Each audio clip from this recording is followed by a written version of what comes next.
শুভ সকাল। সবাইকে আমন্ত্রণ জানাচ্ছি মেরিল মিল্ক সোবার রাঙা সকাল অনুষ্ঠানে।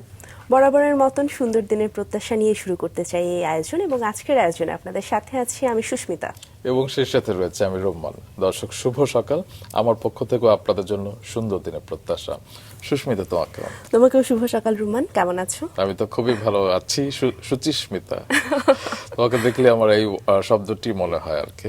খুব সুন্দর করে হাসো তুমি। অনেক ধন্যবাদ। এবং তোমাকে দেখে মনে হচ্ছে ফাল্গুন এসেই গেল।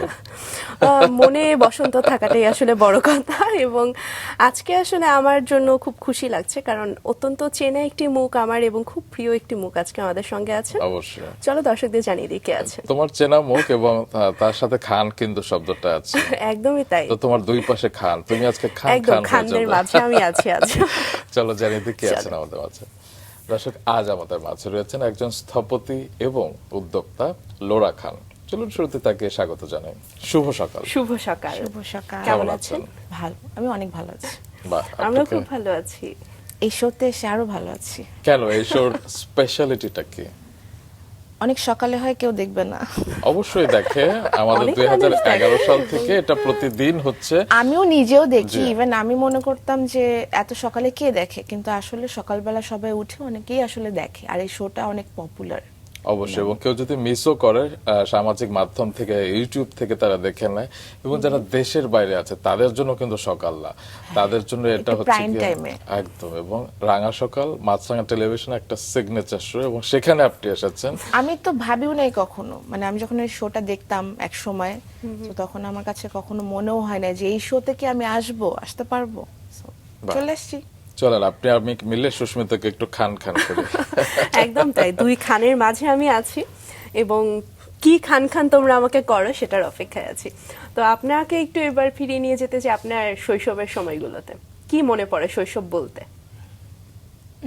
আমার ছোটবেলা আসলে পুরোটাই, ছোটবেলা এবং বড়বেলা যাই বলি, সেটা কাটে পুরোটাই চিটংয়ে। মানে আমি চিটংয়ে জন্ম, চিটংয়ে বড়, স্কুল কলেজ সব চিটংয়ে। শুধু যখন আমি ইউনিভার্সিটিতে ভর্তি হই তখন আমি ঢাকায় আসি। আচ্ছা, তারপর থেকে আমি ঢাকাতেই থাকি। আচ্ছা, আপনারা 5 বোন ছিলেন এবং আপনি সবার বড়? হ্যাঁ, আপনি সবার বড়। আমি মেঝো। মেঝো, আচ্ছা। তো বোনরা মিলে কতটা দুষ্টুমি করা হতো? আমাদের বোনদের মধ্যে খুব, মানে কানেকশন খুব ভালো। আমরা অনেক, মানে বোনের চেয়ে বেশি আমাদের মনে হয় আমরা ফ্রেন্ডের মতো। আর আমার বড় বোন আমার কাছে একটা সেকেন্ড মায়ের মতো, কারণ ও আমাকে অনেক, আমি যখন ছোট ছিলাম ও আমাকে অনেক টেক কেয়ার করতো, অনেক আদর করতো। মানে আমার কাছে মনে হয় যে মায়ের সেকেন্ড ভার্সন হচ্ছে আমার বড় বোন। আচ্ছা আচ্ছা, তো ছোটবেলা নিয়ে একটু বিস্তারিত জানতে চাই। মানে ছোটবেলা তো আমাদের হয় না যে প্রত্যেকের ছোটবেলায় একটা রঙিন বর্ণিল একটা সময়। ছোটবেলা কোন বিষয়গুলো সবচেয়ে বেশি মিস করেন? এই যে চিন্তা ছাড়া থাকাটা, এত চিন্তা নাই কি হবে না হবে, অফিস বাসা, 3 বেলা খেতে পারলে হয়ে গেছে, একটু বিকালে খেলতে পারলে হয়ে গেছে, স্যার একদিন না আসলে খুশি হয়ে গেছি, দ্যাটস ইট। মানে এত চিন্তা ছাড়া লাইফ লিড করাটা, মানে এখন মনে হয় যে ছোটবেলার ওই টাইমগুলো অনেক ভালো ছিল। একটু ইভেন্ট গুলো নিয়ে শুনি। ছোটবেলা হয় না যে খেলতে যাওয়া কিংবা বিশেষ কোনো জায়গা কিংবা ছোটবেলার অনেক মেমোরি থাকে, আমরা একটু ছোটবেলা নিয়ে সেগুলো শুনবো। ছোটবেলার মেমোরি বলতে গেলে আমি প্রত্যেকদিন বিকালবেলা হলে আমি সাইকেল চালাতে যেতাম আমাদের এলাকায়। আমাদের একসাথে অনেকজন একসাথে সাইকেল চালাতো। ওই টাইমটা আমার খুব, মানে যতবারই মনে হয় তখন আমার ছোটবেলার ওই কাহিনীটা মনে হয় যে আমরা গ্রুপে সাইকেল চালাতাম পুরো এলাকা জুড়ে। ওই জিনিসটা আমি খুব মিস করি বা ভালো লাগে। দেখে কেন জানি আমার কাছে একটু মনে হচ্ছে, একটু থাকে না ডান পিটে একটু মানে শাসন মানতে চাই না এরকম ধরনের। তো এখনো দেখে মনে হচ্ছে তাই। কেন তোমার দেখে মনে হলো? জানি না, অনেক সময় অনেককে দেখে আসলে আমরা অনেক কিছু অনুমান করি যে এর পার্সোনালিটিটা এরকম হতে পারে। দেখে সব সময় মনে হয় না, সব সময় সত্য হয় না, তাই কি বলেন? হ্যাঁ, কিন্তু এই ক্ষেত্রে সত্য হয়ে না, এটা সত্য। আচ্ছা, তো ছোটবেলায় এই ডান পিটে স্বভাবের জন্য কি কোনো উত্তম মধ্যম খেতে হয়েছিল? আম্মু অনেক কি কি করতেন একটু আমরা শুনি ঘটনাগুলো। না, এগুলো বললে তো এখন, মানে এই শো তো সব বয়সে সবাই দেখে, বাচ্চারা বিগড়ে যাবে। তবু আমরা একটু শুনতে চাই যে কিভাবে ডান পিটে থেকেও সফল হয়ে ওঠা যায়। অনেক সময় বলেন না গার্জিয়ানরা যে দুষ্টুমি করলে ব্রেন খুলে। না, ডান পিটে হওয়ার সাথে সফল হওয়ার কোনো সম্পর্ক আমার মনে হয় না আছে। এটা মানে অনেক অনেক শান্ত চুপচাপ স্বভাবের অনেকেও অনেক সফল। So, না একটু শুনি না কি কি করতেন। মানে ডানপিটের কিছু নমুনা আমরা শুনি। কি করতাম ওরকম আসলে মনে নাই। আচ্ছা, তো আচ্ছা। ছোটবেলায় কি হতে চেয়েছিলেন আপনি? আমি ছোটবেলায় ইঞ্জিনিয়ার হতে চাইছিলাম, কারণ কেন? ছোটবেলায় তো ডাক্তারের ইঞ্জিনিয়ার হওয়া ছাড়া আসলে ওই সময়ে আর তো কেউ জানেও না যে আর কিছু হওয়া যায় নাকি যায় না আদৌ। এবং বাবা মারা চাইতেন মেয়েরা ডাক্তার হোক, হ্যাঁ, মেয়েরা ডাক্তার হবে। আপনি কিন্তু ইঞ্জিনিয়ার হতে এই চেয়েছিলেন। যে ডানপিটে ওই জন্য একটু মনে হচ্ছে যে ডাক্তার না হয়ে ইঞ্জিনিয়ার হই। মেকানিক্যাল স্পেশালি, কারণ সবকিছু খুলে খুলে দেখবেন আপনি। না, কিন্তু এছাড়া আমরা আরো অনেক রকম স্বপ্ন দেখি না ছোটবেলায়, আজগুবি স্বপ্ন যেটা হওয়া সম্ভব এটা না, এরকম ছিল? ইঞ্জিনিয়ার হওয়ার স্বপ্ন বেশি ছোটবেলায় ছিল। যখন আচ্ছা। আরেকটু বড় হতে থাকলাম তখন আমার কাছে মনে হলো যে কি রে, আমি তো অনেক ভালো আর্ট পারি, আমি আর্টিস্ট হব, চারুকলায় আচ্ছা। পড়বো। বাহ। সো তখন এটা মনে হয়েছে। তো ছোটবেলা থেকে আপনি আর্ট পারেন ভালো না? হ্যাঁ, এখনো পারি। এখন তো অবশ্যই পারেন। তো ছোটবেলায় কবে আপনি আর্টের প্রতি ঝুঁকেছিলেন এবং কিভাবে? আমি ক্লাস 2 কিংবা 3-তে আমাকে আর্ট স্কুলে ভর্তি করায় দেওয়া হয়। সো তখন থেকে আসলে আমি আর্ট আমার খুব ভালো লাগে, ড্রয়িং ভালো লাগে, স্কেচ ভালো লাগে, সবকিছু করতে ভালো লাগতো। সো তখন আমি বুঝলাম যে এই জায়গাটা আমার খুব পছন্দের জায়গা। সো আপনার স্কুল কোনটি ছিল? ইস্পানি পাবলিক স্কুল, চিটাগাং-এ। আচ্ছা আচ্ছা, স্কুলের পরিবেশ কেমন ছিল, স্কুলের সময়গুলো কেমন ছিল সব শুনবো, তবে যার সাথে কথা বলছি তার সম্পর্কে দর্শকদের একটু জানিয়ে আসি, তারপর আবার গল্পে ফিরবো। দর্শক, আমাদের আজকের অতিথি লোরা খান, যিনি সিরাজগঞ্জের তাঁত শিল্প থেকে অনুপ্রেরণা নিয়ে গড়ে তুলেছেন ব্র্যান্ড 6 ইয়ার স্টোরি। শহরের বন্ধুদের চোখে সেটাই হয়ে ওঠে কৌতূহল এবং সৌন্দর্যের বিষয়। সেই আগ্রহ থেকে বন্ধুদের জন্য শাড়ি এনে দেওয়ার ভাবনা জন্ম নেয় এবং মায়ের দেয়া 30,000 টাকা পুঁজি করে 2013 সালে তিনি একটি ফেসবুক পেজ চালু করেন। শুরুটা শাড়ি দিয়ে হলেও ধীরে ধীরে গয়নার উপস্থিতি ব্র্যান্ডের পরিচয় বদলে দেয়। নিজের রুচিশীল মনোভাব থেকে তৈরি করা তারই গয়নাগুলো দ্রুত মানুষের নজর কাড়ে। স্থাপত্য শিক্ষার নকশা ভিত্তিক চিন্তা ভাবনা তার গয়নাকে এনে দেয় আলাদা ভাষা। সময়ের সঙ্গে এই গয়নাগুলো হয়ে ওঠে 6 ইয়ার স্টোরির মূল ফোকাস। আন্তর্জাতিক অঙ্গনে আমরা দেখেছি তার বিশেষভাবে স্বীকৃতি, কারণ গত বছর মিস ইউনিভার্স 2025-এ বাংলাদেশ থেকে অংশ নিয়ে তানজিয়া যেমন মিথিলার পরনে যেসব গয়না ছিল সেগুলো তারই তৈরি করা। চলুন তার কাছে আবার ফিরে। বাহ, চমৎকার! এগুলো নিয়ে অবশ্যই শুনবো, তবে ছোটবেলার গল্পে ছিলাম, স্কুলের গল্পে ছিলাম, একটু শুনি স্কুল নিয়ে বিস্তারিত। স্কুল অ্যাজ ইউজুয়াল সবার যেরকম যায় আমারও সেরকম ছিল। স্কুলের সব স্পোর্টসে আমি মানে নাম লিখাইতাম, করতামও। দৌড়ে আমি সবসময় ফার্স্ট কিংবা সেকেন্ড হইতাম, এই যে ডানপিটে একটু আগে বললো। সো খেলাধুলা অ্যাক্টিভ ছিলাম, খেলতাম, অনেক ভালো লাগতো। আচ্ছা, এবার একটু যদি বাবা মার কথা শুনতে চাই, আপনি বলছিলেন যে তারা চাইতো আপনি ডাক্তার কিংবা ইঞ্জিনিয়ার এরকম কিছু হন, তো এছাড়া আর তারা এমন কোনো উপদেশ দিয়েছে যেটা এখন পর্যন্ত আপনি ধারণ করেন? উপদেশ দেওয়া বলতে ওরা সবসময় একটা কথাই বলে যে বলে না, নিজে করে খাবা, এরকম একটা জিনিস, যে যাই করো না কেন তোমার নিজের আসলে স্ট্যাবলিশ হতেই হবে।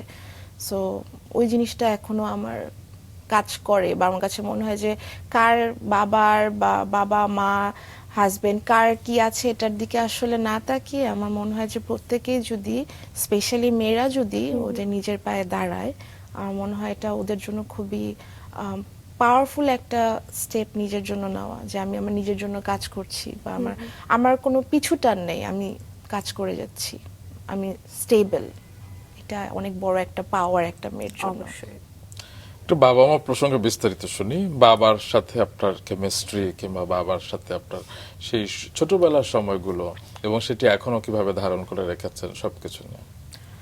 বাবা আসলে আমার বাবার সাথে যেটা হতো যে আমরা হয়তো কম সময় পেতাম, কিন্তু যতটুকু সময় পেতাম খুবই কোয়ালিটিফুল একটা সময় পেতাম। আর উনি আমাদেরকে, আমাদের 5 বোনদেরকেই খুব, আমাকে স্পেশালি কেন জানি আমার মনে হতো যে আমাকে অনেক আদর করে, মানে সবার চেয়ে বেশি, এটা আমার সবসময় মনে হয়েছে। হোপফুলি করে সবচেয়ে বেশি।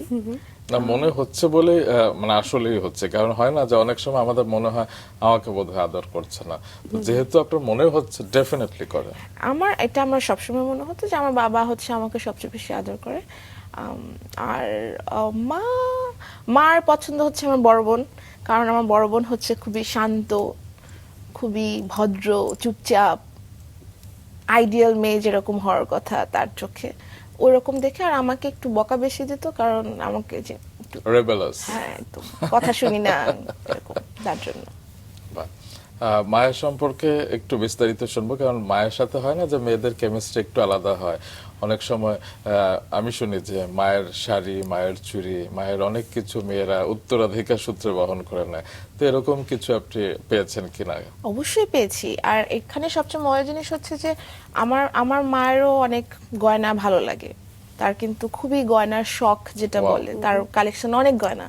সো সে তার কালেকশন নিয়ে একবার যখন খুঁজছে, তো বলতেছে যে একটা মেয়েকে একটা করে করে সেট দিবে। তো সবাই হচ্ছে দেখা গেছে যে খুব নতুন ডিজাইনের যেগুলো আসে সেগুলা নিচ্ছে, কিন্তু আমি বেছে বেছে নিচ্ছি হচ্ছে সবচেয়ে পুরানো ডিজাইনের যে গয়নাটা, Antique. অ্যান্টিক, ওটা একদম অ্যান্টিক পিস, ওটাকে আমি চিনছি যে এটা অ্যান্টিক পিস, ওইটাকে হচ্ছে আমি নিছি। সো ওইটা তখন আমার কাছে মনে হচ্ছে যে এই গয়নার ব্যাপারটা আসলে আমার কাছে কিভাবে আসলো। আর সবসময় ছোটবেলা থেকেই দেখে আসছি আমার মায়ের গয়নার প্রতি ফ্যাসিনেশন, তো হয়তো ওইখান থেকেই আসছে আমার মধ্যে, আমি এটা বুঝি নেই। But এখন মনে হয় যে মার যেহেতু ছিল এত, সো ওইখান থেকে এই আভাসটা আমি পেয়ে গেছি। আচ্ছা, এবার একটু জানতে চাই যে অনেক সময় ছোটবেলায় মেয়েরা যেটা করে যে মায়ের শাড়ি গয়না লুকিয়ে পড়ে একা একা সেজে আয়নার সামনে একটু ঢং করা, সেরকম হতো? আমি একদমই ঢং করতাম না, ট্রাস্ট মি, আমার ভালোই লাগতো না ঢং টং করা, একদম ভালো লাগে না। আমি একদম স্ট্রেট কাট, স্ট্রেট ফরওয়ার্ড। কিন্তু মানে আই অ্যাপ্রিশিয়েট যারা এরকম ঢং করতে পারে, ওদেরকে আমার খুবই ভালো লাগে। ওরা আমার কাছে মনে হয় যে এনজয় করতেছে পুরোটা ব্যাপার। তো আমি এটা পারি না, কিন্তু তার মানে এই না যে যারা করে ওদেরকে আমার ভালো লাগে না, আমার ভালো লাগে। আপনার কি সেই সময় টমবয় টাইপের কিছু একদম ছিল? পুরো টমবয় ছিলাম। আচ্ছা, ছোট ছোট চুল ছিল, হাফ প্যান্ট পরে গেঞ্জি পরে পুরো এলাকা ঘুরে বেড়াতাম। তো ছেলেদের মতো ফুটবল ক্রিকেট খেলা হতো? না, ফুটবল ক্রিকেট, সাইকেল চালাইছি, যেটা বললাম যে সাইকেল চালাইছি, ফুটবল ক্রিকেট আসলে এরকম খেলা হতো না। আচ্ছা, তো ছোটবেলায় পড়াশোনা কেমন ছিলেন স্কুলে, একটু খারাপ, নাকি মাঝারি? মাঝারি বলতে পারেন। এত পড়তে টড়তে ভালো লাগতো না, দুষ্টামি করতে ইচ্ছে করতো। এমন না যে খুব দুষ্টামি করে বেড়াইতাম, ওরকম না, বাট আমার মানে আর্টের প্রতি বেশি ফ্যাসিনেশন ছিল। আর আমার কাছে সারাদিন মনে হতো যে আমি আর্ট করি, এরকম লাগতো। এমনি কোনো সাংস্কৃতিক অনুষ্ঠানে অংশ নিতেন না, গান, নাচ? অন্য কিছু? না, এরকম কোনো কিছু তো না হয় নাই। এই যে আর্টের প্রতি ভালোবাসা, এটা কি পরিবারের কাউকে দেখে বা চেনা কাউকে দেখে আসলে উদ্বুদ্ধ হওয়া, বা কিভাবে আপনার মনে এটাও হয়? আমি বলবো যে আমার মার থেকে, কারণ আমার আচ্ছা। মা খুব সুন্দর ড্রয়িং করে করে সেলাই করতো। আচ্ছা। তার অনেকগুলা পেপারে এরকম আঁকা ছবি, আগের দিনে সবাই সেলাই করতো না, ওরকম কাগজ ট্রেসিং পেপারের মধ্যে হ্যাঁ, ফুল ওয়াল আঁকতো, ম্যাট হ্যাঁ, বানানো, অনেক এটা কিছু সেটা। করতো। তো ওগুলো আমি দেখতাম, সো দেখে আমার খুব ভালো লাগতো। তখন থেকে আমার মনে হয় যে ওই ব্যাপারটা আমার মা, জাস্ট আমার মা। আপনাকে তো ক্লাস 2 তে আর্টে ভর্তি করে দিয়েছিলেন মা। তো মা কি এমনি হোম মেকার ছিলেন নাকি চাকরি করতেন? না, হোম মেকার। আচ্ছা, আর বাবা তো বাইরে বাবা থাকতেন। বিজনেস করতেন। আচ্ছা, তো পরিবারে তো আপনার মায়ের সাথে বেশিরভাগ সময় কাটতো এবং বোনদের সাথে। হ্যাঁ, বোনদের সাথে আর মায়ের সাথে। যদি জানতে চাই যে আপনার জীবনে ফ্যাশন আইকনটা কে আর কি, মানে কাকে দেখে আপনি খুব ইন্সপায়ার্ড হয়েছেন? ওইরকম আমি না, আমার যে খুব ফ্যাশন আইকন থাকতে হবে এরকম আসলে আমি কখনো ওরকম চিন্তাই করি নাই। আমি যে এদিকে চলে আসছি, আমি নিজেও জানতাম না যে আমি আসলে এই সেক্টরে ঢুকে যাব, কিভাবে যেন ঢুকে গেছি। সো আমার কিন্তু আমার মাকেই ভালো লাগতো। আমার মা যেভাবে রেডি হতো, কোনো প্রোগ্রামে যেত, তার আগের দিনের ছবি আমি প্রচুর, আমার মায়ের অনেক পুরোনো দিনের ছবি আছে, আমি ওগুলো দেখতাম আর চিন্তা করতাম যে এত সুন্দর কিভাবে হয়, মানে এত সুন্দর করে ক্যারি করতেছে। ইভেন এখনো খুব বেশি যে মেকআপ নিচ্ছে কোনো খুবই সাধারণ, কিন্তু তারপরে আমার কাছে মনে হতো যে এত গ্রেসফুলি কাউকে আসলে থাকতে পারে কেউ, ওটা আসলে আমি আমার মার থেকেই জানছি বা শিখছি। আমার বোনরা অনেক স্টাইলিস্ট, আমি ওদের কাছ থেকে অনেক কিছু শিখছি। সো আপনাকে কি জোর করে অনেক সময় সাজানো হতো, মানে হয় না যে বিশেষ আমার দিনে? বোনরা আমাকে সব শিখাইছে যে করো, একটু হও এরকম। লাইক আমি আর এখনো, আমার কাছে মনে হয় যে আমি সাজতে ভালোবাসি, কিন্তু আমার কাছে মনে হয় যে কমফোর্টেবল থাকাটাও আমার কাছে মেইন প্রায়োরিটি। যদি আমার কাছে মনে হয় যে আমি যদি কমফোর্টেবল না থাকি, আমার কনফিডেন্স থাকবে না, বা আমি ইজিলি কোনো কিছু করতে পারবো না। কিন্তু তারপরেও মনে হলো যে না, আসলে নিজেকে সুন্দর করে প্রেজেন্ট করাটাও একটা স্কিলের ব্যাপার। অবশ্যই। সো ওইটা একটু অনেক পরে ধরতে পারছি, তারপরে আস্তে আস্তে ওই টম বয়স থেকে একটু নর্মাল হতে শুরু হয়েছে। না না, সেটাও নরমাল, এটাও নরমাল। তারপরে যেহেতু ধরতে পেরেছেন, আপনার কাছে জানতে চাই যে ফ্যাশনের আর স্টাইলের সংজ্ঞাটা কি আপনার কাছে? ফ্যাশন বলবো যে এটা যার যার ব্যাপার, যে যেভাবে নিজেকে ক্যারি করতে চায়, যে যেভাবে নিজেকে কমফোর্টেবল ফিল করে ওইটা। আর স্টাইল হচ্ছে যে যেভাবে, প্রত্যেকের একটা আলাদা স্টাইল থাকে, যে কেউ হয়তো খুব ভারী কিছু পরছে, আবার কেউ হয়তো খুব মিনিমাল কিছু পরতেছে, যেন ওইটার আইডেন্টিটি থাকে আলাদা, যে ও তো এরকমই পরে। সেটা যে কোনো কিছু হতে পারে, বা থাকে না যে একটা জিনিস দেখে কারো মনে হবে যে এইটা তো আমার ফ্রেন্ডের মতো, ও সবসময় এই ধরনের কাপড় পরে, বা ও সবসময় এই ধরনের একটা ঘড়ি পরে বা একটা হ্যাট পরে, ওটা দেখে যেন আইডেন্টিফাই করা যায় যে এটা ওর স্টাইল, ওটা যেন আলাদা হয় সবার থেকে। এবারে যদি জানতে চাই যে ঢাকায় চলে আসে এবং বিশ্ববিদ্যালয়ে ভর্তি হওয়া কেমন ছিল সেই সময়? খুবই ইন্টারেস্টিং, কারণ আমি হচ্ছে চারুকলায় পড়তে চাইতাম, কিন্তু আমাকে বাসা থেকে দিবে না। আচ্ছা। অ্যাজ ইউজুয়াল যা হয়, চারুকলায় পড়লে এরকম হয়ে যাবো, ওরকম হয়ে যাবো। পরিবারে কেউ তো পড়েনি আগে? না না না। সো পরিবারের কেউ কি, ইভেন আমি এখনো আমার পুরা ফ্যামিলির মধ্যে যে একটু ডিফারেন্ট কোনো সেক্টরে কাজ করছি বা ফ্যাশন ইন্ডাস্ট্রিতে কাজ করতেছি, সেটা আসলে আমি প্রথম। আমাদের নন কনভেনশনাল একদম সব ভালো ব্যবসা করতেছে, ডাক্তার, ইঞ্জিনিয়ার সব আছে, কিন্তু এইটা নাই। সো এটা ক্রিয়েটিভ। হ্যাঁ। সো ব্র্যাকে যখন ভর্তি হই, তখন আমার কাছে আমার ডিপার্টমেন্টটা অনেক ইন্টারেস্টিং লাগলো, যে এখানে আর্টও আছে, সব আছে। তখন আমাদের অনেক অনেক বাইরে বাইরে কাজ করতে হতো, অনেক জায়গায় যেতে হতো, নতুন নতুন জায়গায়। So, আমার কাছে ওই জায়গাটা খুব ভালো লাগছে। আমাদেরকে ডিজাইন শেখানো হতো। তো আমার কাছে মনে হচ্ছে যে আমি যেটা চাচ্ছি সেটাই আসলে এখানে হচ্ছে, সেটাই আমি করতে পারতেছি। তো ব্র্যাক, আই লাভ ব্র্যাক। ব্র্যাক আমাকে অনেক কিছু শিখেছে, আমাকে বলবো যে গড়ে তুলছে ব্র্যাক। সো সেই কারণে আমি খুবই গ্রেটফুল ব্র্যাকের প্রতি, আমার ডিপার্টমেন্টের প্রতি। এই যে ঢাকায় আসবেন, ব্র্যাকে ভর্তি হবেন, পরিবার থেকে সমর্থন ছিল? হ্যাঁ হ্যাঁ ছিল। আমার বাসায় মানে হয়তো একটু ক্রিয়েটিভ লাইনে যেতে সমস্যা, বাট সবসময় তুমি কি করতে চাও, কিভাবে করতে চাও, তুমি কিভাবে জীবনে বড় হবা, ওইটা নিয়ে আমাদের বাসায় কখনোই কোনো ব্যাপারে আসলে আটকানো হয়নি। স্ট্যাবলিশড হওয়ার জন্য কি কি করা লাগবে সব করো, এরকম একটা ব্যাপার। তো ছোটবেলায় তো ইঞ্জিনিয়ার হতে চাইতেন, সেখান থেকেই কি চিন্তা যে স্থাপত্য বিষয়ে পড়বেন? কাইন্ড অফ, ওই যে বললাম না, একটু একটু বড় হওয়ার পর আবার চারুকলা যেতে চাইছি, ওখান থেকে আবার চেঞ্জ হয়ে আবার আর্কিটেকচারে। সো এটা একটা রোলার কোস্টারের মতো একটা রাইড ছিল। তারপর অনেকে যেটা যেভাবে প্রকৌশলী এবং স্থাপত্যবিদ্যাকে একসাথে করে ফেলে, একসাথে তো আসলে না।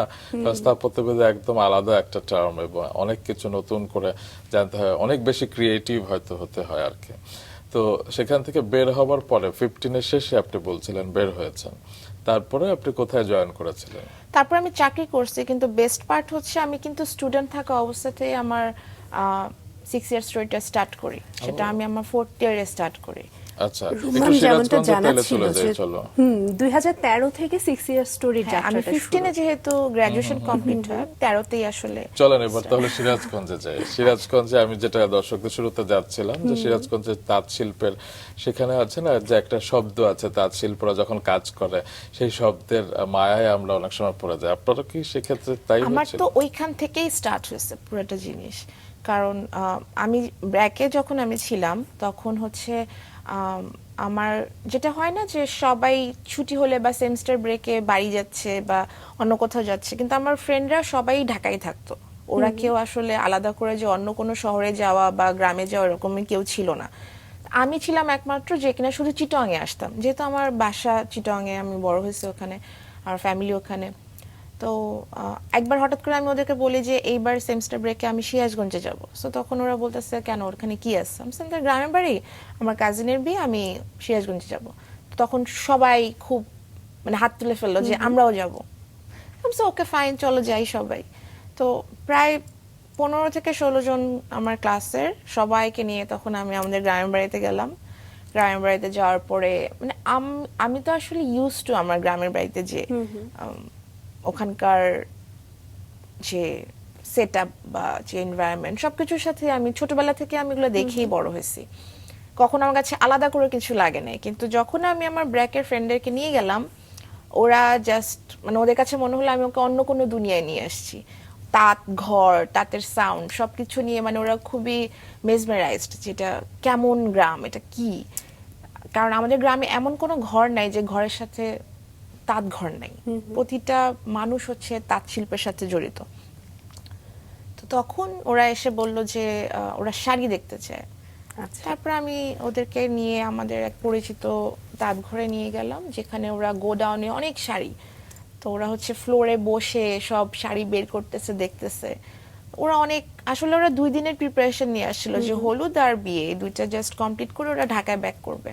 কেউ ওরকম টাকা পয়সাও নিয়ে আসে নাই, ব্যাগও নিয়ে আসে নাই, কিন্তু এক একজন যে পরিমাণ শাড়ি কিনছে, লাইক এরকম দড়ি দিয়ে বেঁধে বেঁধে হাতের মধ্যে করে নিয়ে ওরা ব্যাক করছে ঢাকায়। তো যারা যারা যেতে পারে নাই, সবাই তো আর যায় নাই, কিন্তু যারা যারা যেতে পারে নাই ওরা তখন এই কাহিনী শুনলো যে আমাদের গ্রামে এরকম এত শাড়ি পাওয়া যায়। তখন ওরা আমাকে রিকোয়েস্ট করে যে আরো শাড়ি ওরা দেখতে চায়, ওরা শাড়ি আচ্ছা। কিনতে চায়। তখন আমি কয়েকজনকে এনে দিছিও সেটা। তারপর মনে হলো যে এরকম আসলে কয়দিন করব, তো তখন চিন্তা করলাম যে আর যে শুধু ফ্রেন্ডরা না, আরো অনেক আসে, ফ্রেন্ডের মা বা ওদের কাজিন, ওদের ভাই বোন সবাই কিনতে চাচ্ছে। তখন আমি বললাম যে আচ্ছা, সবাই যেহেতু দেখতেই চাচ্ছে, কিনতেই চাচ্ছে, আমি একটা ফেসবুকের পেজ খুলি। কারণ তখন তো আমার পক্ষে আসলে সম্ভব না যে অনেক সেটাই। বড় সেটআপ নিয়ে স্টার্ট করা। তখন আমি ফেসবুকে একটা পেজ খুলি। এখন কি নাম দিব, যেহেতু শাড়ি দিয়ে আনতেছি, সো 6 ইয়ার্ড স্টোরি, লাইক 6 গজের গল্প, ওইটা থেকে আসলে শাড়ি, এভাবে আমি পেজটা খুলি আসে। তো শুরুতে সাড়া পেয়েছিলেন কেমন? ভালোই, কারণ এটা তো পেজ খোলার আগেই আমি আসলে সাড়া পেয়ে গেছিলাম, কারণ আমার ফ্রেন্ডদের ওখান থেকে। তো পেজটা ওপেন করার পরে যেটা হয়েছে যে আমি ভালো রেসপন্স পাইছি, কিন্তু যেটা হয়েছে, আমি যখন শুট করাতাম, আমার যে মডেলরা ছিল সবাই আমার ফ্রেন্ড, তো ওদেরকে আসলে শাড়ি পরানোর সাথে আমার কাছে মনে হতো একটু গয়নাও দেই, তো আমি আমার গয়নাগুলো ওদেরকে পরাই দিতাম। আচ্ছা। সো দেখা গেল যে পরে শাড়ির থেকে বেশি মানুষ গয়নার দাম জিজ্ঞেস করতেছে, যে গয়নার দামটা কত। তো ওইটা আমাকে খুব হিট করে, যে আচ্ছা গয়নার দাম কেন জিজ্ঞেস করতেছে, আমি তো শাড়ি সেল করতেছি, কেন গয়নার দাম জিজ্ঞেস করতেছে। তো পরে মনে হলো যে গয়নাটা আসলে আমার গয়না, আর আমি আমার গয়নাগুলোকে অনেক খুঁজে খুঁজে লাইক একটু কাস্টম মেড different। করে, বা হয়তো দেখা যাচ্ছে যে কোন একটা চাবি রিং খুলে আমি লকেট বানাই ফেলছি, মানে একটু কাস্টম মেড করতাম, বা অনেক খুঁজে খুঁজে একটু অ্যান্টিক পিস, এই ধরনের গয়না ছিল আমার সবকিছু। তো তখন দেখতেছি যে ওই টাইপের গয়না মানুষ খুঁজতেছে, আমার যেরকম খুঁজতে কষ্ট হতো, পাচ্ছি না, অনেক কষ্টে খুঁজে পেতাম। তখন আমার কাছে মনে হচ্ছে যে আচ্ছা, এখানে তো একটা জায়গা আছে, যে জায়গাতে কাজ করা যেতে পারে। আর শাড়িটা যেটা হতো, যে আমি ডিরেক্ট তাঁতিদের থেকে নিয়ে আসতাম, আমার আসলে ওখানে ডিজাইন করার কোনো অপশন নিজের তখন creativity আমার জায়গাটা ছিল না। তো যেহেতু আমার কাছে ইনভেস্টমেন্ট কম, সবকিছু মিলে আমি চিন্তা করলাম যে অল্প কিছু ডিজাইন দিয়ে 4টা কানের দুল দিয়ে আমি স্টার্ট করি।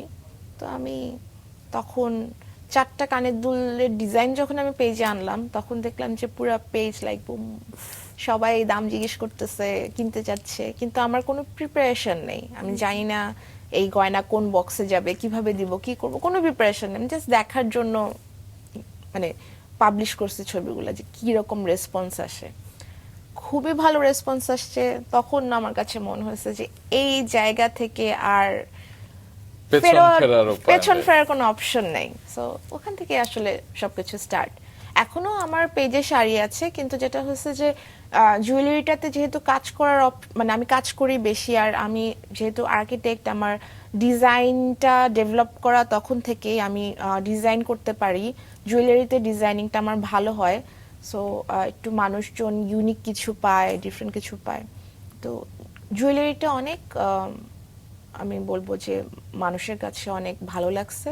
সো ওইটার প্রতি ফোকাসড সবাই বেশি, সে কারণে আমিও বেশি। বাহ। তো সিরাজগঞ্জ থেকে যখন আপনি আপনার বন্ধুদের জন্য শাড়ি আনতেন, তখন তো আসলে সেখানে ব্যবসাটা আপনার মনোভাব ছিল না, কিন্তু ইভেন যখন আমার বন্ধুরাই আমাকে বলছে যে একটা পেজ খুলে ফেলো, তাহলে তো শুধু আমরা কেন, আরো অনেক মানুষজনই দেখতে পারবে। সো ওইভাবেই আসলে তো যখন পেজটা খুললেন তখন তো আপনি একদম পুরোদস্তুর ব্যবসায়ী হিসেবে আপনি কাজ শুরু করছিলেন, মানে লাভ তো একটু রাখতেন অবশ্যই। একটু তো রাখবোই, তখন রাখতাম। তারপরে যখন আপনি শুরু করেছেন এখন পর্যন্ত আপনাদের মোট কর্মী কজন আর কি? শুরুতে তো আপনি একাই ছিলেন নিশ্চয়ই। একদম একা, সব নিজের প্যাকিং থেকে শুরু করে ইভেন ডেলিভারিটাও আমি করতাম, কারণ ওই সময় আসলে অনলাইন বিজনেস এরকম পপুলার ছিল না। এখন যেরকম কেউ যদি চায় যে আমি অনলাইন বিজনেস করব, ওর অনেক অপশন আছে, যে অনেকগুলো ডেলিভারি কোম্পানি আছে, কারো কাছে গেলেই ওরা ওর কাজটাকে সহজ করে দিচ্ছে। কিন্তু আমার সময় এরকম আসলে ছিল না, প্রপার কোনো ডেলিভারি কোম্পানি ছিল না। সো এমনও হয়েছে যে ডেলিভারিটা আমার নিজের করতে হয়েছে, মানে কোনো বড় অঙ্কের অর্ডার হলে আমি ওনার বাসার নিচে গিয়ে ফোন দিতাম যে আমি আপনার বাসার নিচে আসছি। কারণ আমার সাথে এরকম অনেক অ্যাক্সিডেন্ট হয়েছে যে আমি কোনো রাইডার পাইছি, ওরা বলতেছে যে আপু চিন্তা করেন না, আমি আপনার এইগুলা ডেলিভারি করে আপনাকে টাকাটা এনে দিব, কিন্তু আসলে আলটিমেটলি আর টাকাটা আমার হাতে আসে নাই। এটাই হচ্ছে সমস্যা। Very sad. হ্যাঁ, ওই সময় এটা অনেক বড় ট্রমা যে আমার এতগুলা টাকার ডেলিভারির মানে আমার কাছে টাকাটা আসলো মিসিং না। হয়ে গেল। সো তো এখন কতজন কর্মী? এখন 18 জন। 18 জন। বাহ, 2013 সালে শুরু করেছিলেন, এখন 18 জন। 18 জন হচ্ছে শুধু পেজ দেখে, লাইক আমার সোশ্যাল মিডিয়াটা মেনটেন করে, রিপ্লাই দেয়, পোস্ট করে, এসব কাজ করে। তাছাড়া আমার কারিগর আলাদা, তারপরে ডেলিভারি কোম্পানি আলাদা, সবকিছু আবার আলাদা আলাদা। একটু গয়নার ডিজাইন নিয়ে শুরু থেকে একটু জানতে চাই। আপনি যেটা বলছিলেন যে আপনি শুরুতে একটু কাস্টমাইজ ভাবে করতেন, হয়তো চাবি রিং দিয়ে কিছু একটা, তারপর যখন একদম পুরো দস্তুর শুরু করলেন তখন কারিগর খোঁজা কিংবা কোথায় আপনি এই ডিজাইনগুলো করবেন, বিস্তারিত একটু শুনি। কারিগর খোঁজার পার্টটা অনেক ইন্টারেস্টিং, কারণ ওই সময় কিন্তু এরকম আমি কিন্তু মেটালের গয়নাটা বেশি করি। আমি রূপারও কাজ করি, সোনারও কাজ করি, সবই করি, কিন্তু আমার কাছে মনে হয়েছে যে মেটাল দিয়ে গয়নাটা করলে প্রাইস রিজনেবল হবে, সবাই কিনতে পারবে। ওই জায়গাটা থেকে আসলে মেটালের দিকে কাজ করা বেশি হয়েছে। তো তখন মেটালের কাজ খুবই কম করতো, কারিগররা খুবই কম করতো। ওদের কাছে এটা একটা মানে প্রাউডের ব্যাপার যে ওরা আসলে স্বর্ণ কিংবা রূপা এইগুলাতে কাজ করে, মেটালের কাজ করাটাকে ওরা আমরা এসব কাজ করি না, এরকম একটা ব্যাপার ছিল ওদের কাছে। সো অনেকের কাছেই আমি গিয়ে আমাকে ওরা জাস্ট ফিরাই দিছে যে না, আমরা তো মেটালের কাজ করি না, আমরা গোল্ডে কাজ করি, আমরা রূপায় কাজ করি, এরকম একটা ব্যাপার। তো খুবই অনেক মানুষ আমাকে ফিরিয়ে দিচ্ছে, কিন্তু যে কয়জন মানুষের সাথে আমি আসলে আলটিমেটলি কাজটা করছি, ওরা তার মধ্যে থেকে বেশ কয়েকজন এখনো আমার সাথে আছে। তো ওরা ওইটুকু ট্রাস্ট আমাকে করছে, ওই কারণে আসলে এতদিন আসলে কাজ করা গেছে। সো আমার একটা খুবই ইন্টারেস্টিং, আমার এক কারিগর আছে, উনি আমাকে বলতেছিল যে আমি অনেক অর্ডার দিচ্ছিলাম তাকে, তো সে বলতেছে যে এতগুলো কাজ দিচ্ছেন, আমার তো আমার মহাজনেরও তো কাজ আছে, কারণ সে একসাথে মানে ফ্রিল্যান্সিং করতো আমার কাজটা। তো আমি বললাম যে আপনি আপনার মহাজনের কাজ ছেড়ে দেন, আপনি তো আমার কাছ থেকেই অনেক অর্ডার পাচ্ছেন, আপনি ওখানে কেন আছেন? তো সে বলতেছে যে হ্যাঁ, আপনি মেয়ে মানুষ, আপনি 2 দিন পরে বিয়ে শাদী করবেন, বাচ্চা কাচ্চা হবে, বলবেন যে আর এগুলো করতে ভালো লাগতেছে না, ছেড়ে দিবেন। আমি আপনার কথার উপরে ভরসা করে আমি আমার মহাজনের কাজ ছেড়ে দিব, 2 দিন পরে আপনি ছেড়ে দিবেন, তখন আমি কই যাব? তো এই কথাটা না আমার এমন ভাবে মাথায় লাগছে, আমি তাকে বললাম যে আপনি কাজটা ছেড়ে দেন, আমি যদি কাজও আমি আমার এই গয়না ডিজাইনের কাজ যদি আমি ছেড়েও দেই, আপনাকে আমি চালাবো, আমি কাজ ছেড়ে দিব, কিন্তু আমি আপনাকে চালাবো, আপনি কাজটা ছেড়ে দেন, এটুকু ভরসা আপনি আমার উপরে করেন। তো সে তার মহাজনের কাজ ছেড়ে দিছে, এখন সে আমার জন্য কাজ করে, সে তার গ্রামে বাড়ি করছে। Wow. আমরা তার বাড়িতে চমৎকার। দাওয়াত খেতে গেছিলাম, তার বাড়ি দেখছি। সো ইন্টারেস্টিং, এই জার্নিগুলো আসলে আপনাকে একটা শক্তি দিবে। অবশ্যই। যেটা আমি বুঝলাম যে মানে যে কোনো সফল কাজে আসলে এমনিতে হয় না, অনেক রিস্ক টেক করতে হয়। যেমন তিনিও রিস্ক টেক করেছিলেন, আপনাকে বিশ্বাস করেছিলেন এবং আপনি আপনার স্বপ্নটাকে বিশ্বাস করেছিলেন, তাই না? এবং তারপরে তো যাত্রা শুরু। তবে সবকিছুতে এত স্মুথ হয় কি, অনেক বাধা আসে, অনেক চ্যালেঞ্জ আসে। শুরুর দিকে কি কি চ্যালেঞ্জ ফেস করেছিলেন? শুরুর দিকে যেরকম আমার কারিগর একটা বড়, কারণ এখানে যেটা হয়, আমি যেহেতু একটু ডিফারেন্ট কাজ করতে চাইতাম, এখানকার যারা কাজ করে ওরা না খুব মানে বেসিক যেটা করে আসতেছে ওইটাই ওদের ভালো লাগে, ওই কাজটা করতে ওদের পছন্দ, ওই কাজের বাইরে আসলে ওরা যেতে চেত না। তো ওদেরকে যে পুশ করে একটু ডিফারেন্ট ভাবেও কাজ করা যায়, ওই কাজটা শিখানো, ওই জায়গাটাতে আমার বেশ কষ্ট হয়েছে। আর হচ্ছে ডেলিভারির মানে সিস্টেমটা যে আগে যেরকম ওরকম কোনো কোম্পানি ছিল না, এখন অনেক আছে। তো ওই জায়গাটা ডেলিভারি করতে অনেক কষ্ট হয়েছে, কারিগরদেরকে বুঝাতে, ওদের সাথে কাজ করতে, ওদের ট্রাস্ট গেইন করতে আমার কষ্ট হয়েছে। বাসায় কষ্ট হয়েছে, কারণ আমার বাসা মানে বলতো যে তুমি আর্কিটেকচারে পড়ছো, তুমি এটাই কন্টিনিউ করো, তুমি কেন এসব করতেছো। সো ওদেরকেও আমার বুঝাইতে মানে না আমি ভালো করতেছি বা এখানে আমার ভালো হচ্ছে, এখানে আমার একটা ক্যারিয়ার আছে, এটা সবাইকেই বুঝাইতে হচ্ছে আমার। মানে এই জায়গাটা আসলে খুব টাফ। বাসার প্রসঙ্গ যেহেতু আসলো, এবারে আবার একটু মায়ের কথায় যেতে চাই। প্রথম মূলধনটা মা দিয়েছিল 30,000 টাকা। হ্যাঁ। তো সেই সময় মাকে রাজি করানো কিভাবে করেছিলেন? মাকে রাজি করাতে আমার খুব বেশি কষ্ট হয় না। আচ্ছা। মানে তাকে যখন আমি আইডিয়াটা বললাম তার কাছে ভালোই লাগছে, সে খুব কষ্ট হয় নাই। আমি বলবো যে অনেক স্মুথ ছিল মাকে কনভিন্স করে আচ্ছা। মানে রাজি করানোর ব্যাপারটা। ওই 30,000 টাকা দিয়ে কি করেছিলেন সে সময়? শাড়ি কিনেছি। আচ্ছা, তারপরে মা বলেছিল যে আসল টাকাটা আবার ফিরিয়ে দিতে হ্যাঁ, হবে। তো হ্যাঁ। ফেরানোর পর নিজের হাতে ছিল কিছু? খুব কষ্ট হয়েছে, খুবই কষ্ট হয়েছে। সো কিন্তু ম্যানেজ তো করতে পারছি। সো ম্যানেজ করে আসলে বাট আসলাম। মাকে দিলে তো আসলে সেটা কোনো না কোনো ভাবে ডবল ট্রিপল ভাবে প্রকৃতি আপনার হাতে দিয়েই দেয়, কারণ মা তো মাই, সেটাই। তার আশীর্বাদ সবসময় আপনার সাথে ছিল এবং আছে, থাকবে। একটু ডেলিভারি প্রসঙ্গে আসি। মানে যেটা বলছিলেন শুরুর দিকে অনেক চ্যালেঞ্জ ফেস করতেন, সেটা ফিক্স করতে অনেক সময় লেগেছে। কিভাবে কোন রুল অ্যাপ্লাই করেছেন, কিভাবে এগিয়েছেন, ডিস্ট্রিবিউশনটা কিভাবে সহজ হয়েছে একটু শুনবো। না আমার তো মানে এইগুলো হচ্ছে ধাপে ধাপে হয়েছে, যে এমন না যে প্রথমে আমি কোনো ভালো কোনো কোম্পানিকে পেয়ে গেছি, ব্যাপারটা এরকম না। প্রথমে দেখা গেছে যে আমি নিজেই করতেছি বা একটা পয়েন্ট রাখতেছি যে এইখানে এসে আমার কাছ থেকে নিতে পারবেন। সো ক্লায়েন্ট আসার আগে আমাকে ফোন দিত, আমি দৌড়া দৌড়া যেতাম। এরকম অনেকগুলো পয়েন্ট ছিল যে ওখানে গেলে আমি দাঁড়ায় থাকবো, আমার কাছ থেকে এসে নিবে। বা বড় অর্ডার হলে আমি তার বাসা নিচে চলে যেতাম। তারপর আমি কিছু রাইডার পেলাম যারা ডেলিভারি দিয়ে কেউ কেউ টাকা দিছে, কেউ কেউ টাকা নিয়ে চলে গেছে। আবার আস্তে আস্তে দেখলাম যে এরকম কোম্পানি হচ্ছে যারা এই ডেলিভারির কাজটা করতেছে, আস্তে আস্তে ওদেরকে দিলাম। এমনও আছে যে একটা কোম্পানি ছিল প্রথম দিকে যারা বলতেছে যে ওরা খুব স্ট্যাবলিশ কোম্পানি, বাট ওরাও টাকা নিয়ে পুরো অফিস টফিস বন্ধ করে চলে গেছে, এরকমও হয়েছে। শুধু আমারটা না, তখন আস্তে আস্তে আসলে অনেক ফেসবুক পেজ হচ্ছিল যারা হোম ডেলিভারি দেয় এরকম। তো ওদেরও একসাথে অনেকজনের টাকা নিয়ে চলে গেছে। ধীরে ধীরে ধীরে ধীরে অনেকে আসছে ডেলিভারি কাজটা করতে, আস্তে আস্তে জায়গাটা স্মুথ হয়েছে। অনেক অনেক স্ট্রাগলের কথা আসলে আমরা শুনছি যে আপনার টাকা নিয়ে অনেকে চলে গেছে, অনেক কিছু। তো আস্তে আস্তে যখন চিন্তা করলেন যে এই জায়গাটাকেই আপনি শক্তভাবে আঁকড়ে রাখতে চান, তো সেই সময় এরকম কিছু মনে হয়নি যে ব্যবসাটাকে আরো ভালো মতো বোঝার জন্য কি কি পদক্ষেপ নেওয়া উচিত বা এই এই কাজগুলো আপনি করতে চান?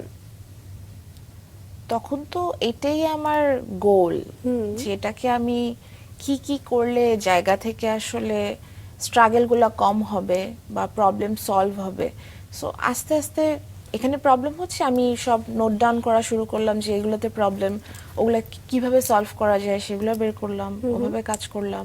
তো আস্তে আস্তে আসলে হয়েই যায়, লেগে থাকলে হয়ে যায়। যদি আমি একদম ডে ওয়ানে আমি স্যাড হয়ে যেতাম যে আমার পক্ষে তো পসিবল হচ্ছে না, জায়গাটা অনেক টাফ, আসলে যে যেটাই করুক দূর থেকে হয়তো অনেকের মনে হতে পারে যে না এটা অনেক ইজি। যেরকম অনেকে স্টারদেরকে নিয়ে বলে যে ওদের তো লাইফ, ওদেরই লাইফ, কত ইজি একটা লাইফ, সারাদিন শুটিং করতেছে, মেকআপ নিচ্ছে, এই করতেছে সে করতেছে। বাট আসলে ওই ওই জায়গাটাতে ঢুকলে আসলে বোঝা যায় যে ওই মানে ও যেটা কাজটা করতেছে ওই কাজটা কি পরিমাণ কঠিন। সো দূর থেকে যদি মনে করতাম যে এটা তো অনেক ইজি, যেরকম অনেকে ইভেন অনলাইনের কাজটাকেও, যদিও আমার এখন একটা স্টুডিও আছে, কারণ আমার আমি অনেক ব্রাইডালের কাজ করি, ব্রাইডদের জন্য কাজ করি। তো ওদের দেখা যায় যে ওদের কাজের প্রসেসটা একটু লেন্দি হয়। ওরা আসে, ট্রায়াল দেয়, কোন কোন গয়নাটা পরলে ওদেরকে ভালো লাগবে এই জিনিসটা দেখে, এসে মিটিং করে, কনসালটেন্সি করে। তো সবকিছু মিলে আমি ওদের জন্য একটা স্পেস করি, বা এসে যারা দেখে কিনতে চায় ওদের জন্য একটা মেইনলি একটা স্পেস যেখানে ওরা এসে ফিজিক্যালি মানে এই গয়নাটা দেখতে পারবে বা ধরে দেখতে পারবে কিরকম লাগতেছে। তো আগে তো এটা ছিল না, কিন্তু আস্তে আস্তে এটা হয়েছে। কবে করেছেন? এটা ইভেন 2025-এই হয়েছে।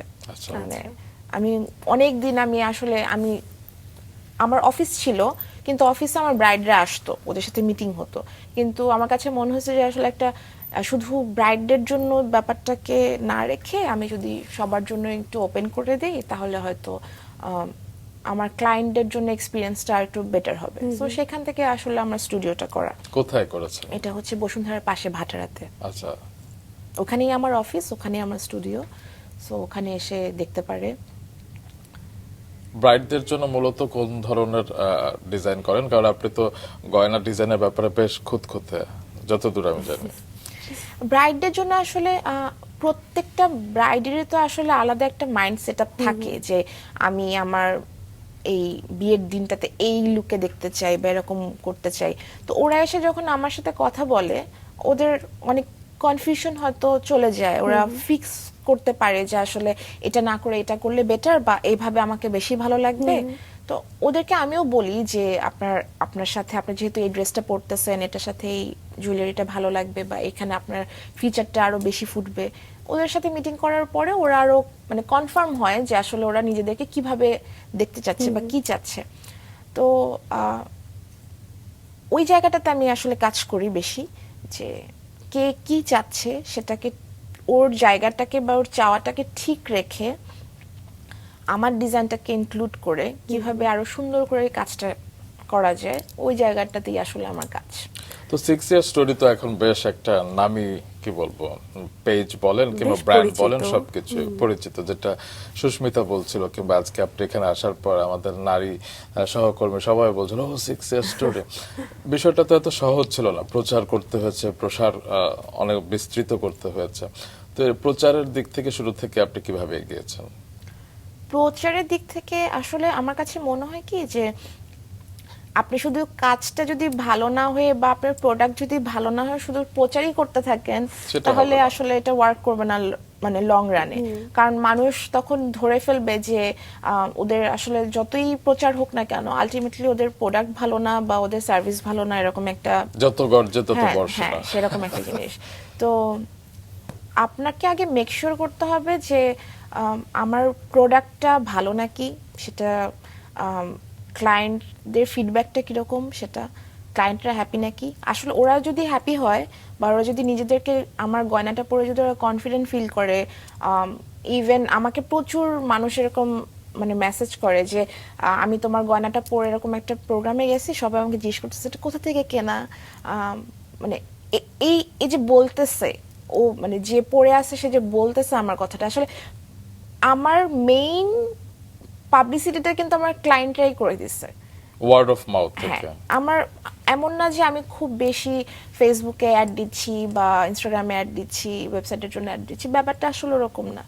আমার ক্লায়েন্টরা আমার হয়ে আমার পাবলিসিটি করে দিচ্ছে, সো এই ব্যাপারটাকে আমি খুব এনজয় করি যে বাহ, তো আপনি এনজয় করেন যাতে, সেজন্য আমরা একটু পাবলিসিটি করতে চাই, আপনার কাজের কিছু নমুনা একটু দর্শকদের দেখাতে চাই এবং Sure. সাথে আমরা নিজেরাও দেখবো। অবশ্যই। দর্শক, চলুন আমাদের আজকের অতিথি উদ্যোক্তা স্থপতি লোরা খানের কাজের কিছু নমুনা দেখি।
চমৎকার সব চমৎকার। গয়না ও এবং সব কিছু নিয়ে নিতে চাইছে। প্লিজ অবশ্যই মানে 6 years স্টোরির ডিজাইনগুলো এতটাই ইউনিক, যেটা আপনি বলছিলেন যে কোথাও পড়ে গেলে সবার নজর কাড়বে যে আচ্ছা এই গয়নাটা কোথাকার। আচ্ছা, এটা কি সব ধরনের ক্রেতারাই কিনতে পারবে, মানে সব ক্লাসকে মাথায় রেখে আপনার করা? মোটামুটি, কারণ এখানে খুবই মানে একটু খুব রিজনেবল প্রাইসেরও আছে বা খুব হাই এন্ডেরও আছে। সো হাই এন্ডের এক্সটেন্টটা কত জানতে চাই। এটা ডিপেন্ড করে যে আপনি আসলে কিরকম, আপনি যদি আপনি পুরোটা গয়নাকে আপনি রূপার করতে চাচ্ছেন তখন এক ধরনের প্রাইস আসবে। আপনি যদি বলেন যে না আমি এটা গোল্ডে করতে চাচ্ছি, সো আপনি গোল্ডে করলে এক ধরনের প্রাইস আসবে। সো এটা তো আপনার ম্যাটেরিয়াল গুলো কোত্থেকে আসে? ম্যাটেরিয়াল তো বাজারেই পাওয়া যায়, সেখান থেকেই।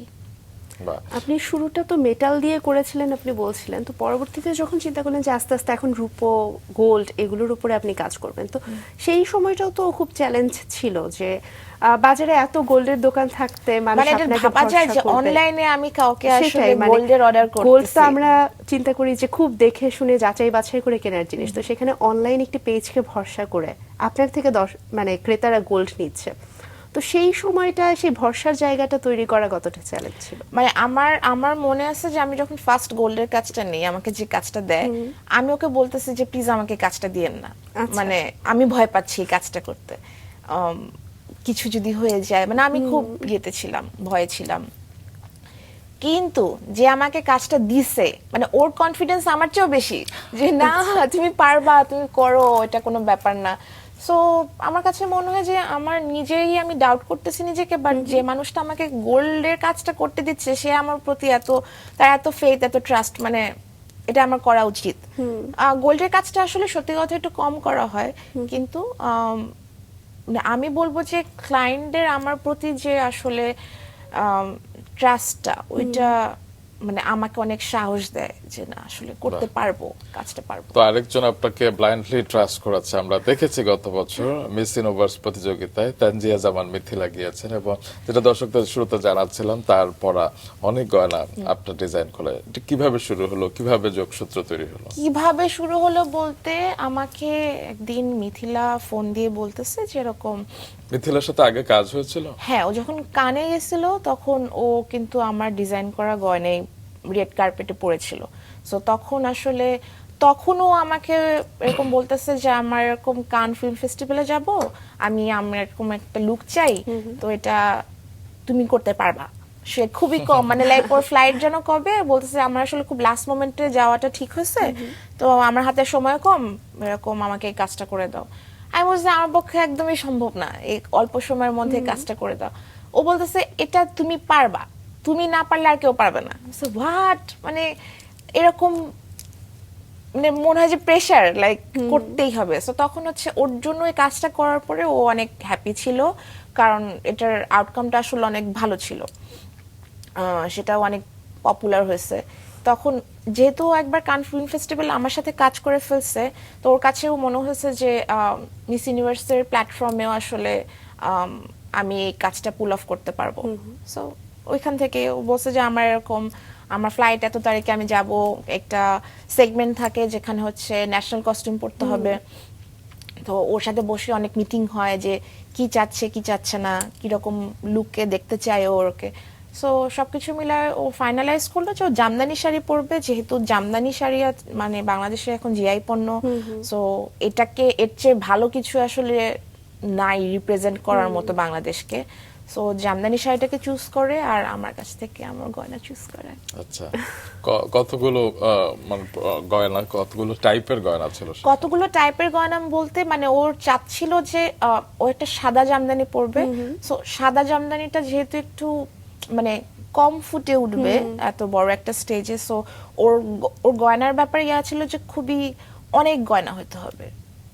আমি জানি না আপনারা ওর ছবি দেখেছেন, সবাই দেখছে এখন, অনেক ভাইরাল, একটু আগেও দেখলাম। হ্যাঁ, অনেক গয়না পড়তে হবে ওকে। সো মাথা থেকে শুরু করে পা পর্যন্ত আসলে প্রচুর, এমন কোনো গয়নার নাই যেটা আসলে। দেখেছি যে ব্লাউজের উপরেও আসলে সেটাও ওর পুরো ব্লাউজটাই ছিল আসলে গয়না দিয়ে করা, এবং শাপলা ফুল যেটি আমাদের জাতীয় ফুল, তো সেই মোটিভে কাজ করা, এই সিদ্ধান্তটা কি আপনার ছিল না? ও আমাকে বলতেছিল যে যেহেতু এটা ন্যাশনাল কস্টিউম, সো ন্যাশনাল কস্টিউমে আমি আসলে ট্রাই করব যে আমাদের দেশের সব বাংলাদেশকে জিনিসগুলোকে রাখার।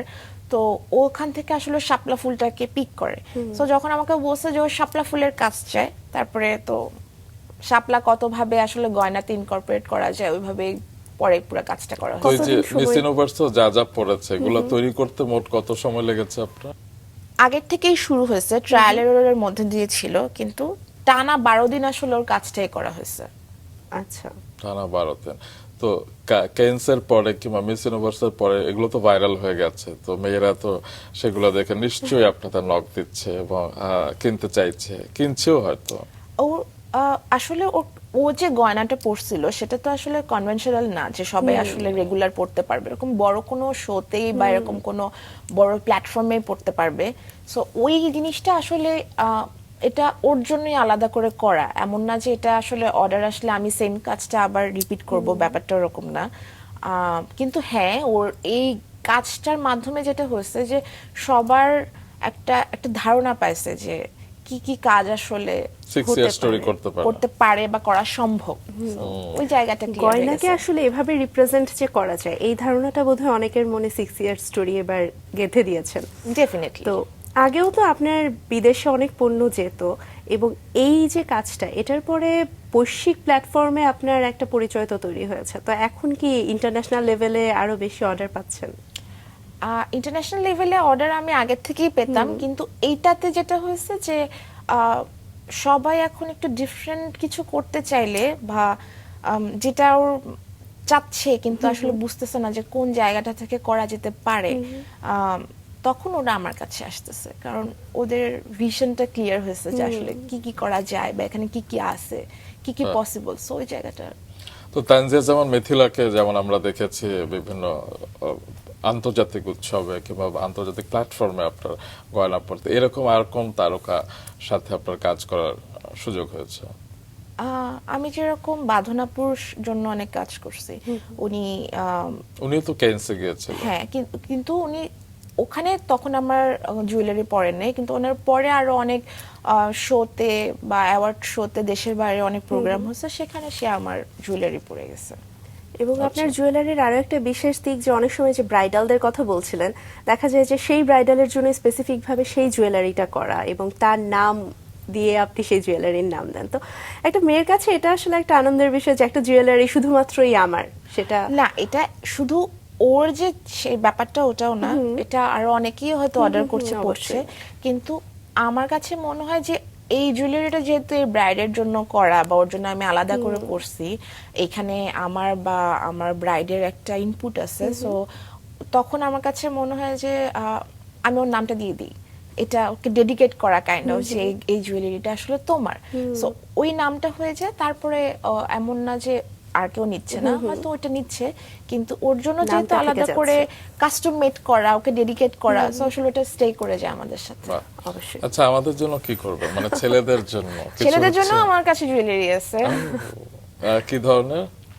একটু সিম্পল, কারণ এখানে তো আসলে ছেলেরা খুব হেভি কিছু পরে না, খুবই সিম্পল পরে, তো কিন্তু আছে কেউ কোনো ছেলে যদি চায়, মানে আমার কাছে যে বাদ যাবে না একটি শিশু, সবার জন্য সবকিছু আছে। সো শিশুদের জন্য আছে? শিশুদের জন্য বলতে খুব বেশি বাচ্চাদের আসলে তো জুয়েলারি পরাটা মানে পরানো উচিত হয়ও না, না। বা ওরা তো আসলে অনেক অনেক ইস্যু থাকে যে হয়তো যদি মুখে দিয়ে কোনো দেয়, এরকম reaction অনেক হয়। কিছু থাকে, কিন্তু ছোট বাচ্চাদের নুপুর, চুড়ি, বাচ্চাদের টিকলি, এরকম এরকম অনেক কাজ করছি। বাহ। আচ্ছা, কাজের প্রসঙ্গে অনেক কিছু শুনছি, এবারে যদি আপনার বর্তমান পরিবার নিয়ে একটু জানতে চাই, আপনার স্বামী একজন আলোকচিত্রী, তার কতটা সাপোর্ট পান? আগে তার নামটা শুনি। ফেরদৌস উদ্দিন আহমেদ। আচ্ছা, সাপোর্ট বলতে সাপোর্ট তো ডেফিনেটলি আছে, মানে আমি এখন আজকে যে অবস্থায় আছি বা যেরকম আছি সেটার জন্য আসলে অনেক মানুষেরই সাপোর্ট আছে, কিন্তু স্পেশালি আমার হাজবেন্ডের সাপোর্টটা অনেক বেশি। হয়তো আমার যা করার, যেহেতু আমি আগেই আপনারা বলে দিয়েছেন যে আমি ডান পিটে হ্যান ত্যান হাবি যাবি, সো আমি হয়তো যেটা আমার করার ওটা আমি করেই ফেলতাম, কিন্তু আসলে হয় না যে পার্টনারের যদি প্রপার সাপোর্টটা যদি না থাকে, তাহলে এটা যে কারোর জন্যই ওর জন্য কাজটা করাটা ডিফিকাল্ট।